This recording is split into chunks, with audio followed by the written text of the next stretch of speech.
What are some of the challenges that bilingual students who utilize AAC to communicate face in their devices and the systems that they're using?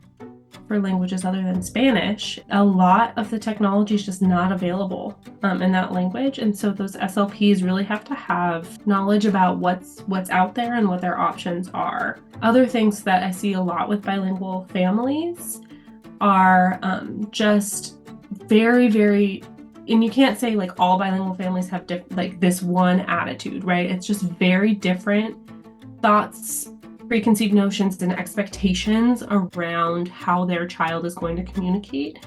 And so when you're introducing a device, we see a lot of the times some attitude barriers, and it's never, ever, ever like a malintentioned thing. It's always more of like a cultural difference that we're encountering. And so talking through that with them is like a challenge that a lot of SLPs have. They really don't know how to help bilingual families understand how this can support what they want because they're so used to just approaching it from their one lens. Languages that are available on AAC that are other like languages other than English, Spanish, or French often have different grammatical structures than English.